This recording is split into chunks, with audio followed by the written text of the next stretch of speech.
Hey guys, so I hope we're doing well. Today I'm going to talk a bit about early recovery and the types of people to try and avoid. Early recovery is super important, especially that first 30 days. First type of person, people who are still actively using, sniffing, drinking, up to the same old behaviours. If you're trying to get clean and sober and you're still around this, it can make it incredibly difficult to do. I remember going back now a year and a half, one of my best friends was still actively using all the time, and I was trying my best to get clean and sober.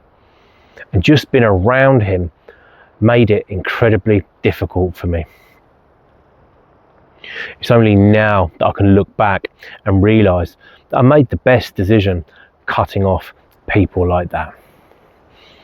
Even though they might have been good friends, it's just not going to work if you're serious about getting clean and sober, still being around that type of stuff.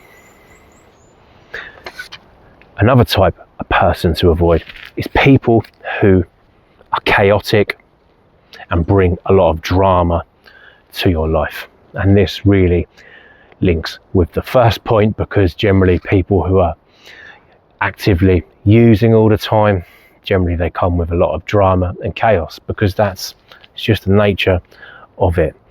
I remember when I was stuck in addiction, my life was complete and utter chaos.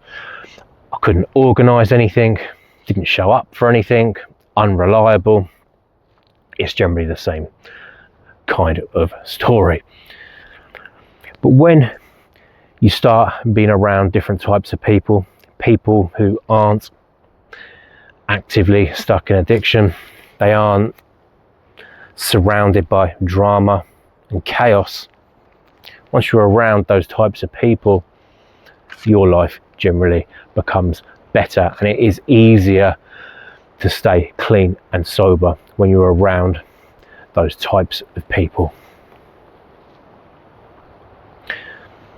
I would say another type of person to try and avoid is negative people. And this is something I found going back a year and a half early in sobriety. Not everyone is going to be pleased for you. Some people may have negative opinions, make comments, maybe say, what you're doing is not worth it, you're not that bad, it's unnecessary.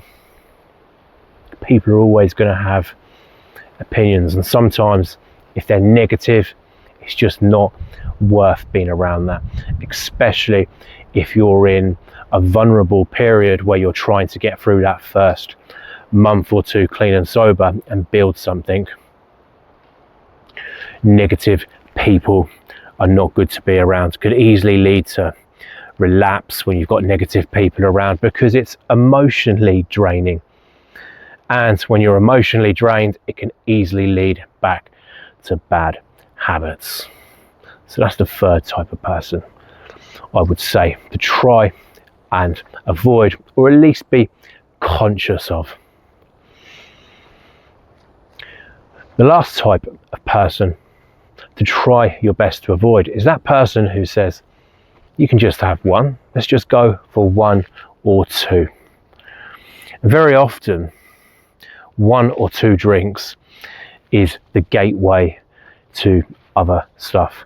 So if we did maybe have one or two beers, before you know it, you're on the phone, ordering up another few hours more.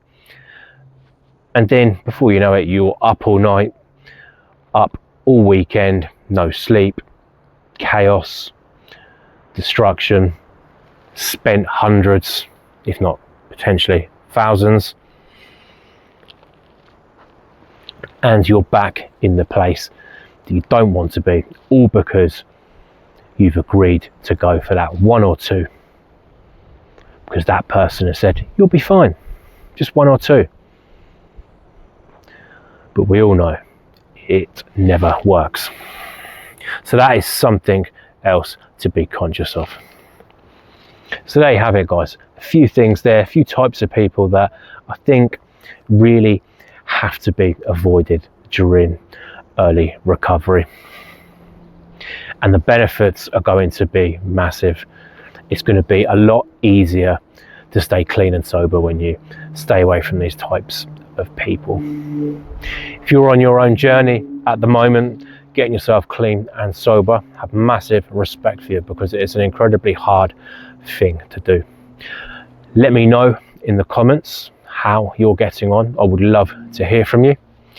And if you're interested in addiction recovery content, rebuilding your life after addiction, hit subscribe, and I'm going to be posting content 2 to 3 times a week. Thanks so much for listening, guys. Have a great week.